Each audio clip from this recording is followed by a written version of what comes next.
संख्या।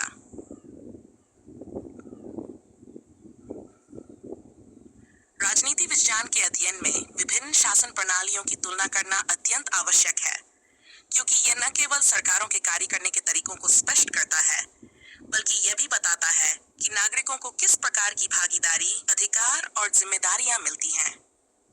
विश्व भर में विभिन्न प्रकार की शासन प्रणालियां देखने को मिलती हैं, जैसे लोकतंत्र, अधिनायकवाद, राजतंत्र, गणराज्य, संसदीय प्रणाली, राष्ट्रपति प्रणाली आदि। प्रत्येक शासन प्रणाली की अपनी अपनी विशेषताएं, लाभ एवं सीमाएं होती हैं। शासन प्रणाली का अर्थ, मीनिंग ऑफ गवर्नमेंट सिस्टम। शासन प्रणाली का आशय उस व्यवस्था से है जिसके माध्यम से कोई राष्ट्र या राज्य अपने कार्यों को संचालित करता है। ये विधायी, कार्यकारी और न्यायिक अंगों के साथ साथ उनकी संरचना, शक्तियों, कार्यों और आपसी संबंधों को निर्धारित करता है। शासन प्रणालियों के मुख्य प्रकार, सेट ऑफ गवर्नमेंट सिस्टम्स। शासन प्रणाली मुख्य विशेषताएं, लोकडेमोक्रेसी, जनता द्वारा, जनता के लिए, जनता की सरकार। तानाशाही, सत्ता एक व्यक्ति या दल के हाथों में। राजतंत्र, राजा या महारानी सत्ता का प्रमुख होता है। गणराज्य, प्रमुख निर्वाचित होता है, जनता की संप्रभुता होती है। संसदीय प्रणाली, पार्लियामेंट्री सिस्टम, कार्यपालिका विधायिका के प्रति जवाबदेह होती है। राष्ट्रपति, प्रेसिडेंशियल सिस्टम, राष्ट्रपति स्वतंत्र रूप से कार्यपालिका का प्रमुख होता है। लोकतंत्र बनाम तानाशाही, डेमोक्रेसी विद डिक्टेटरशिप। तत्व, लोकतंत्र, तानाशाही, सत्ता का स्रोत, जनता, एक व्यक्ति या दल। चुनाव, नियमित, निष्पक्ष, सीमित या नाम मात्र। स्वतंत्रता, अभिव्यक्ति, प्रेस, संगठन की स्वतंत्रता, सीमित या नहीं के बराबर। उत्तरदायित्व, निर्वाचित प्रतिनिधियों के प्रति, केवल शासक के प्रति। लोकतंत्र में जनता की सक्रिय भागीदारी होती है, जबकि तानाशाही में जनता निष्क्रिय होती है।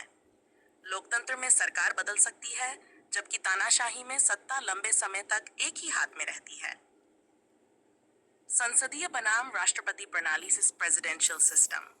तत्व, संसदीय प्रणाली, राष्ट्रपति प्रणाली। कार्यपालिका का स्वरूप, द्वैध प्रधानमंत्री और राष्ट्रपति, एकात्मक राष्ट्रपति। शक्तियों का वितरण, कार्यपालिका विधायिका के अधीन, शक्ति पृथक और स्वतंत्र। उत्तरदायित्व, प्रधानमंत्री संसद को जवाबदेह, राष्ट्रपति को सीधे जनता के प्रति जिम्मेदार। मंत्रिमंडल की भूमिका, सामूहिक रूप से जिम्मेदार, राष्ट्रपति द्वारा नियुक्त। विश्लेषण, संसदीय प्रणाली में स्थायित्व की कमी हो सकती है, लेकिन जवाबदेही अधिक होती है। राष्ट्रपति प्रणाली में निर्णय त्वरित लिए जा सकते हैं, पर अधिनायकवाद की संभावना बढ़ जाती है। एकात्मक बनाम संघीय प्रणाली वर्सेस फेडरल सिस्टम।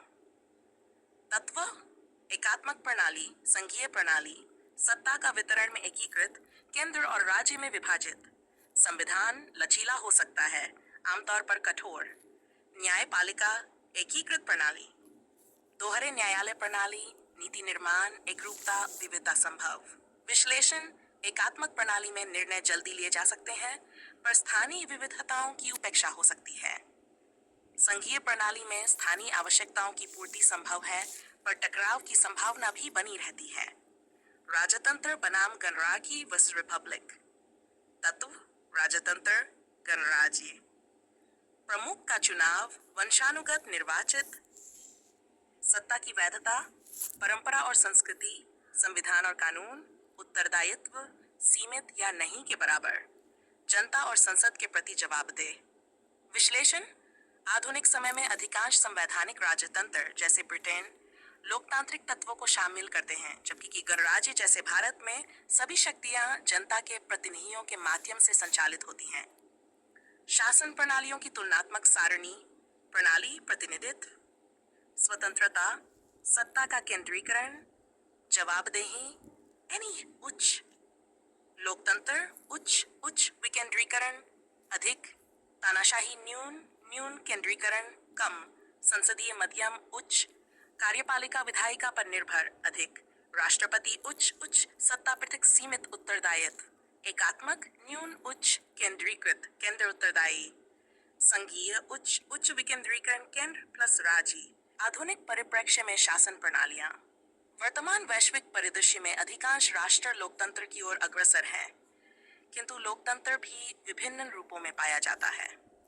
उदार लोकतंत्र जैसे अमेरिका, ब्रिटेन, जनतांत्रिक समाजवाद, डेमोक्रेटिक सोशलिज्म जैसे स्वीडन, प्रच्छन्न तानाशाही जैसे रूस। इस प्रकार शासन प्रणाली किसी राष्ट्र की राजनीतिक, सामाजिक, आर्थिक और ऐतिहासिक परिस्थितियों के अनुसार विकसित होती है। भारत की स्थिति। भारत एक संघीय गणराज्य है जिसमें संसदीय लोकतंत्र अपनाया गया है। यहाँ केंद्र और राज्य दोनों स्तरों पर सरकारें होती हैं और कार्यपालिका संसद के प्रति उत्तरदायी होती है। संविधान सर्वोच्च कानून है जो भारत को एक संप्रभु, समाजवादी, धर्मनिरपेक्ष, लोकतांत्रिक गणराज्य घोषित करता है। निष्कर्ष। विभिन्न शासन प्रणालियों की तुलनात्मक समीक्षा हमें यह समझने में सहायता करती है कि कौन सी प्रणाली किस देश की आवश्यकताओं के अनुकूल है। कोई भी शासन प्रणाली पूर्णतः श्रेष्ठ या निम्न नहीं होती, बल्कि वह उस देश की भौगोलिक, सामाजिक और ऐतिहासिक स्थिति पर निर्भर करती है। लोकतंत्र की बुनियादी भावना, जनता की भागीदारी, उत्तरदायित्व और स्वतंत्रता को कायम रखते हुए हर देश को अपने लिए सर्वोत्तम प्रणाली को अपनाना चाहिए।